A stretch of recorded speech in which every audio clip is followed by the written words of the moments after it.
사랑하는 성도 여러분, 주님의 은혜와 평강이 여러분과 함께 하기를 기도드립니다. 우리는 지금 사순절을 지나고 있습니다.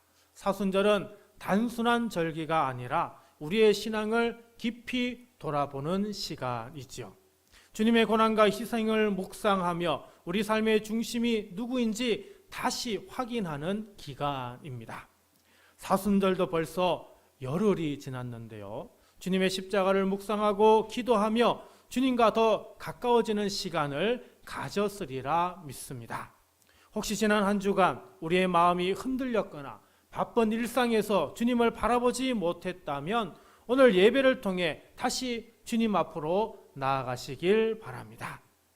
예수님께서는 우리를 위해 고난의 길을 걸으셨습니다.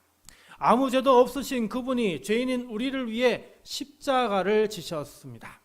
그 사랑을 기억하며 예배하는 이 시간, 우리 마음은 겸손과 감사로 가득 차야 합니다. 사순절을 보내면서 우리는 무엇을 내려놓아야 할까요? 또 무엇을 더 깊이 붙들어야 할까요? 오늘 예배가 하나님께서 우리를 새롭게 하시는 시간이 되기를 바랍니다. 우리의 마음이 더욱 겸손해지고 주님을 향한 사랑이 더욱 뜨거워지는 은혜가 있는 이 예배의 시간이 되기를 소망합니다. 오늘 우리가 함께 나눌 빌립보서는 사도 바울이 로마 감옥에서 빌립보 교회 성도들에게 보낸 편지입니다. 빌립보 교회는 바울이 유럽에서 처음 세운 교회로 바울의 선교 사역을 아주 적극적으로 지원한 교회입니다. 바울은 이 편지를 통해 성도들에게 그들의 사랑과 헌신에 대하여 감사를 표하고 신앙의 본질과 영적 성장에 대해 가르치고 있습니다. 특히 빌립보서 3장은 바울이 자신의 과거를 회상하며 그리스도 안에서 참된 가치를 찾은 이야기를 담고 있죠. 오늘 본문인 빌립보서 3장 16절부터 4장 1절은 우리에게 흔들리지 않는 신앙의 길을 가르쳐 줍니다. 우리는 신앙생활을 하면서 종종 흔들리는 순간을 경험하죠. 삶의 여러 문제 앞에서 우리의 믿음이 약해질 때가 있습니다. 경제적인 어려움, 관계의 갈등, 건강 문제, 세상의 유혹 등 신앙을 위협하는 요소들은 끊임없이 우리를 찾아옵니다. 이런 수많은 문제 앞에서 우리의 신앙이 흔들리는 것이 아니라 더욱 견고해지고 굳건해져야 합니다. 그러면 어떻게 해야 우리의 삶을 흔들리지 않는 신앙으로 나아갈 수 있을까요? 오늘 말씀을 통해 세 가지를 생각해 보고자 합니다. 하나님의 지혜와 은혜가 함께하는 이 시간이 되길 소망합니다. 첫 번째로 바울은 나를 본받으라고 합니다. 17절 말씀 볼까요? 형제들아 너희는 함께 나를 본받으라. 그리고 너희가 우리를 본받은 것처럼 그와 같이 행하는 자들을 눈여겨보라. 바울이 지금 빌립보 성도들에게 나를 본받으라고 합니다. 바울 자신을 본받으라고 하는 것이죠. 바울이 단순히 자신을 높이거나 자신의 삶을 자랑하려는 것은 아닙니다. 성도들이 올바른 신앙의 길을 걸어가도록 돕기 위함이지요. 이 말씀을 읽을 때마다 저 자신을 돌아보게 됩니다. 나는 바울처럼 말할 수 있을까? 나를 본받으라고 말할 수 있을까? 여전히 저는 그렇게 말할 수 없습니다. 바울의 신앙이 부럽기만 합니다. 그렇다면 어떻게 바울은 나를 본받으라고 당당하게 말할 수 있었을까요? 고린도전서 11장 1절에서 바울은 이렇게 고백합니다. 내가 그리스도를 본받는 자 된 것 같이 너희는 나를 본받으라. 즉 바울은 예수 그리스도를 본받는 삶을 살기 때문에 자기 자신을 본받으라고 말한 것입니다. 바울은 자신의 욕망이나 세속적인 가치관을 따라 살지 않았습니다. 오히려 믿음의 길을 끝까지 달려가기 위해 최선을 다했습니다. 또 18절과 19절에 십자가의 원수로 행하는 자들이 많다고 말하죠. 이들은 배를 신으로 삼고 땅의 일을 생각하는 자들이라고 표현합니다. 배를 신으로 삼는다, 자신의 욕망을 따른다는 의미이고요. 땅의 일을 생각하는 자들은 세상적인 가치관과 쾌락을 좇는다는 뜻입니다. 즉 자기 욕망과 세속적인 가치관과 쾌락을 따르는 사람들이 지금 많이 있고 신앙을 바르게 지키지 못하는 사람들이 많이 있음을 보여줍니다. 그래서 바울은 잘못된 길을 가는 자들을 따르지 말고 예수 그리스도를 본받는 자신을 본받아 신앙의 올바른 길을 가도록 권면하고 있는 거죠. 또한 빌립보서 3장 12절로 14절에서 자신이 이미 완전한 자가 아니라고 이야기를 합니다. 그는 뒤에 있는 것을 잊어버리고 앞에 있는 것을 잡으려고 달려간다고 고백하죠. 이처럼 바울은 부활의 소망과 하나님의 상을 바라보며 신앙의 경주를 멈추지 않고 끝까지 달려가는 삶을 살았습니다. 그렇게 바울은 빌립보 성도들에게 지금의 신앙에 안주하지 않고 끝까지 믿음의 경주를 해야 함을 가르치기 위해서 자신을 본받으라고 한 거지요. 사람은 누구나 삶의 롤 모델이 필요합니다. 어린아이는 부모를 보고 배우고 학생은 스승을 보고 성장한다고 하지요. 신앙생활도 마찬가지입니다. 우리는 믿음의 선배들의 삶을 보면서 배우고 성장해야 합니다. 바울이 빌립보 성도들에게 나를 본받으라 라고 말한 이유도 여기에 있습니다. 바울은 자신이 완벽한 존재라고 말하는 것이 아닙니다.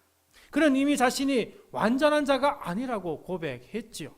하지만 바울은 자신이 예수 그리스도를 향해 나아가고 있기 때문에 자신의 삶이 다른 이들에게 본이 될 수 있음을 알고 있었던 겁니다.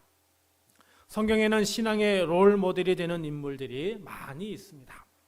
아브라함은 하나님의 말씀 창세기 12장 1절에 너는 너의 고향과 친척과 아버지의 집을 떠나 내가 내게 보여줄 땅으로 가라는 그 말씀에 순종해 믿음의 본이 되었습니다. 모세는 하나님의 말씀 출애굽기 3장 10절에 내가 너를 바로에게 보내어 너에게 내 백성 이스라엘 자손을 애굽에서 인도하여 내게 하리라. 이 말씀에 순종하여 이스라엘 백성을 하나님께로 인도하는 지도자의 본이 되었습니다. 이스라엘 초대왕 사울은 선지자 사무엘의 책망에 변명만 일삼았지만 다윗은 나단의 책망에 사무엘라 12장 13절에서 내가 여호와께 죄를 범하였노라 라며 하나님 앞에서 진실한 신앙을 지키며 회개의 본을 보여주었습니다. 사랑하는 성도 여러분, 여러분은 신앙을 위해 누구를 롤 모델로 삼고 있습니까? 물론 당연히 저는 아니겠죠. 저를 롤 모델로 삼지는 마십시오.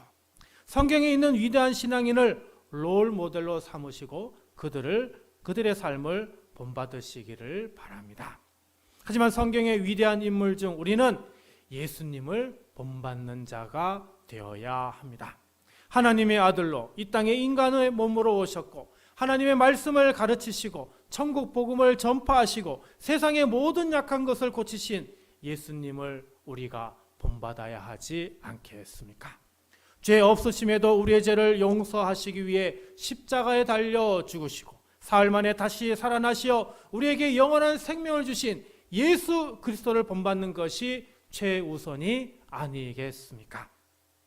사랑하는 성도 여러분, 바울이 그리스도를 본받는 자라고 고백한 것처럼 오늘 우리의 고백이 나는 예수님을 본받는 자가 되기를 간절히 소망합니다.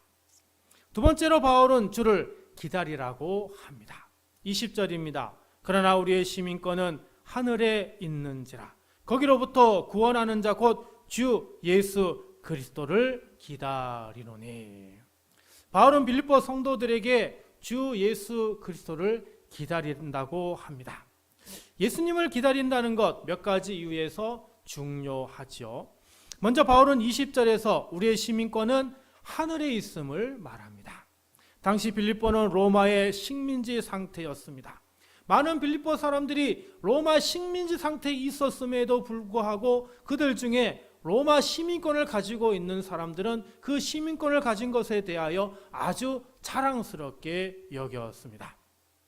그러나 바울은 세상의 시민권보다 더 중요한 것이 있다고 말하죠. 바로 하늘의 시민권입니다. 그렇습니다. 예수님께서 다시 오셔서 성도들을 완전한 하나님의 나라로 인도하실 것이기에 우리는 이 땅이 아닌 하늘에 소망을 두어야 합니다. 또한 예수님의 재림이 성도들의 최종적인 구원과 연결되어 있지요. 예수님의 재림을 통해 성도들이 완전한 구원을 얻게 됩니다. 21절입니다. 그는 만물을 자기에게 복종하게 하실 수 있는 자의 역사로 우리의 낮은 몸을 자기 영광의 몸의 형체와 같이 변하게 하시리라. 예수님께서 다시 오실 때 성도들은 부활하여 영광스러운 몸을 입게 됩니다. 현재의 삶에는 비록 고난과 연약함이 있지만 예수님의 재림으로 완전한 변화가 이루어질 것입니다. 그래서 성도들은 이 땅의 것에 집착하지 않고 장차 이루어질 완전한 구원을 바라보아야 하는 것이죠. 또 현재의 고난 중에서도 소망을 주고자 했습니다. 빌립보서 1장 30절입니다. 너희에게도 그와 같은 싸움이 있으니 너희가 내 안에서 본 바요 이제도 내 안에서 듣는 바니라. 너희에게 그와 같은 싸움이란 빌립보 성도들이 겪고 있는 고난을 이야기합니다. 빌립보 성도들은 로마의 핍박과 어려움을 겪고 있었습니다. 그러나 바울은 예수님께서 다시 오실 것이기에 현재의 고난을 인내하며 믿음을 지키라고 격려합니다. 예수님께서 다시 오시면 모든 고난이 끝나고 성도들은 영원한 하나님의 나라에서 영광을 누리게 될 것이기 때문입니다. 그렇습니다. 이 세상은 잠시 지나가는 곳일 뿐 우리의 최종 목적지는 아닙니다. 우리의 최종 목적지는 어디죠? 하늘나라입니다. 우리 그리스도인은 하늘나라를 최종 목적지로 삼고 있는 사람들입니다. 하지만 많은 그리스도인이 이 땅에서의 삶에만 집중하고 살아가고 있습니다. 성공, 부, 명예, 인기가 모든 것인 양 살고 있습니다. 너무나 안타까운 현실이죠. 그러나 우리는 이 땅에서의 삶이 아닌 영원한 나라를 바라보며 살아가야 하는 것입니다. 마태복음 25장 1절부터 13절 말씀에는 열 처녀 비유가 나옵니다. 예수님께서 말씀하신 열 처녀 비유에서 다섯 처녀는 미련하여 신랑을 기다리며 기름을 준비하지 못했고 다섯 처녀는 슬기로워서 신랑을 기다리며 기름을 준비하였죠. 결국 신랑이 왔을 때 미련한 다섯 처녀는 기름을 구하러 나갔다가 문이 닫혀 신랑을 만나지 못하지만 슬기로운 다섯 처녀는 미리 준비한 기름으로 불을 밝혀 신랑을 맞게 된다는 이야기입니다. 그러므로 우리도 예수님의 재림을 준비하며 기다려야 합니다. 주님을 기다리는 삶은 단순히 소극적인 기다림이 아니라 주님의 뜻을 따라 살아가며 준비하는 것입니다. 우리의 신앙이 흔들리지 않도록 주님의 뜻을 따르기 위해 말씀과 기도로 깨어 있어야 합니다. 매일같이 하나님의 말씀을 읽고 묵상해야 합니다. 하나님의 말씀을 생각하고 상고하고 연구해야 합니다. 하나님의 뜻을 이해하고 순종해야 합니다. 또한 매일같이 우리는 기도해야 합니다. 아침에 일어나 기도하고 우리의 일상 가운데 기도하고 또 모든 하루를 마치고 저녁에 우리는 기도해야 합니다. 요즘 새벽 기도에 나오시는 분들이 많이 늘었습니다. 저희가 주일 1월달 첫 번째 주일 예배 때 6명이 예배 드렸는데 이번 주 수요일에 새벽 기도에 저까지 포함해서 6명이 새벽에 기도를 했습니다. 앞으로 더 많은 분들이 함께 할 수 있을 것을 기대하고 있고요. 또 새벽에 기도를 열음을 통해서 우리의 삶에 더 큰 은혜가 있을 것을 기대하고 기도하고 있습니다. 우리 교회가 바로 성경의 성, 기도의 도, 그러니까 성경 중심, 기도 중심인데요. 이처럼 성경 중심으로 기도 중심으로 흔들리지 않는 신앙으로 우리 주님의 뜻을 따라가야 하겠습니다. 사랑하는 성도 여러분, 우리 모두 예수 그리스도를 기다려야 합니다. 기름을 준비하여 신랑을 맞은 슬기로운 다섯 처녀처럼 말씀과 기도로 항상 깨어 우리 주님의 재림을 기다리시기를 간절히 소망합니다. 마지막 세 번째로 바울은 주 안에 서라고 합니다. 4장 1절입니다. 그러므로 나의 사랑하고 사모하는 형제들, 나의 기쁨이요 면류관인 사랑하는 자들아, 이와 같이 주 안에 서라. 주 안에 서라에서 서다는 헬라어 스테코라는 단어인데요. 이 단어는 단순히 물리적으로 서 있는 것이 아니라 굳건히 서다, 흔들리지 않는다, 이런 뜻이 있습니다. 즉 견고한 신앙을 유지하다, 흔들리지 않는 믿음으로 서다라는 영적인 의미가 담겨 있습니다. 그래서 주 안에 서라는 것은 우리가 견고한 신앙을 유지하기 위해, 흔들리지 않는 믿음으로 서기 위해 주 안에 있어야 한다는 거죠. 그러면 바울은 왜 주 안에 서라고 말한 것일까요? 당시 빌립보 성도들은 외부적으로는 로마 제국의 고난과 핍박도 받았지만 내부적으로는 거짓 교사들의 미혹에 직면해 있었습니다. 빌립보서 3장 2절과 3절에 개들을 삼가고 행악하는 자들을 삼가고 몸을 상해하는 일을 삼가라 말씀하고 있습니다. 여기서 개들, 행악하는 자들은 당시에 거짓 교사들, 그리고 율법주의자들, 그리고 영지주의자들을 가리킵니다. 이들은 빌립보 성도들을 미혹하여 올바른 신앙에서 떠나게 하려 했죠. 바울은 성도들이 이들의 거짓 가르침에 흔들리지 않도록 경고하며 끝까지 신앙을 지킬 것을 당부한 것입니다. 오늘날에도 이단들은 끊임없이 우리의 신앙을 흔들고 있습니다. 많은 사람이 미혹되어 이단에 빠지는 안타까운 현실을 보게 됩니다. 그러므로 우리는 바울의 겉면처럼 주 안에서라는 말씀을 새기고 이단의 유혹과 거짓된 가르침을 분별하며 굳건한 신앙을 지켜야 합니다. 또 바울은 주 안에 서라고 말하면서 개인적인 신앙을 넘어 신앙 공동체 안에서 하나됨을 강조합니다. 빌립보서 4장 2절과 3절에 유오디아와 순두계라는 두 여성 지도자가 교회 안에서 갈등을 겪고 있었습니다. 바울은 이들에게 뭐라고 얘기합니까? 같은 마음을 품으라 라고 권면하며 하나됨을 이루어야 함을 말씀합니다. 주 안에 서라는 것은 단순히 개인의 어떤 믿음을 지키는 것뿐만 아니라 교회 공동체 안에서 사랑과 화합을 이루고 하나 되어 하나님 나라를 위해 함께 나아가는 것을 의미합니다. 에베소서 4장 3절입니다. 평안에 매는 줄로 성령이 하나 되게 하신 것을 힘써 지키라. 교회가 분열되지 않고 하나됨을 이루려면 서로 용납하고 사랑하며 겸손한 마음으로 섬기는 자세가 필요합니다. 바울이 빌립보 교회에 주 안에 서라고 말한 것은 믿음의 공동체가 연합하여 하나님을 섬기고 신앙 안에서 서로를 세워가야 한다는 깊은 의미를 담고 있습니다. 또 신앙의 최종적인 목표를 바라보게 하기 위함이기도 합니다. 바울은 빌립보서 성도들을 향해 4장 1절에 나의 기쁨이요 면류관이라고 부릅니다. 이는 성도들이 끝까지 믿음을 지켜 하나님 앞에서 영광을 상을 받기를 바라는 것이 바로 바울의 마음인 것이죠. 디모데후서 4장 7절과 8절입니다. 나는 선한 싸움을 싸우고 나의 달려갈 길을 마치고 믿음을 지켰으니 이제 후로는 나를 위하여 의의 면류관이 예비되었으므로. 그렇습니다. 신앙의 길은 이 땅에서 끝나는 것이 아닙니다. 하나님 앞에서 영광의 면류관을 받는 것이 우리의 최종적인 목표입니다. 그러므로 현재의 고난과 어려움 속에서도 우리는 주 안에 굳건히 서서 믿음을 지켜야 하는 것이죠. 안타깝게도 우리의 신앙이 흔들릴 때가 있습니다.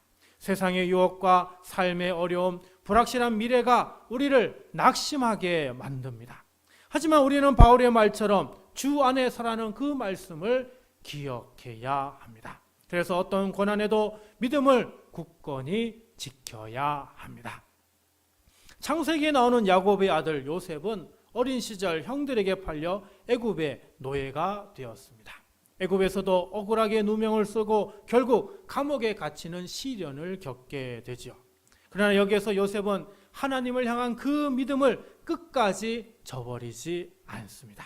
결국 하나님은 요셉을 애굽의 총리로 세우셨고 그의 믿음을 통해 많은 사람을 구원하게 됩니다. 그러므로 우리도 요셉처럼 어떤 상황 속에서도 믿음을 지키며 하나님을 신뢰해야 합니다. 예수님을 믿는 믿음 안에 우리의 신앙을 굳건히 세워야 합니다. 어떤 역경 속에서도 하나님 안에서 믿음을 지켰던 요셉처럼 흔들리지 않는 믿음을 굳건히 지켜나가시기를 간절히 소망합니다.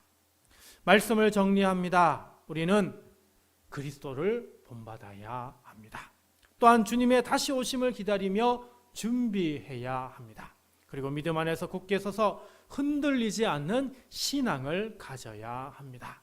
사랑하는 성도 여러분, 그리스도를 본받고 주님의 다시 오심을 기다리며 믿음 안에서 굳게 서라는 이 세 가지 말씀을 기억하며 끝까지 믿음의 경주를 달려나가는 저와 우리 모두가 되시기를 주님의 이름으로 간절히 축원드립니다.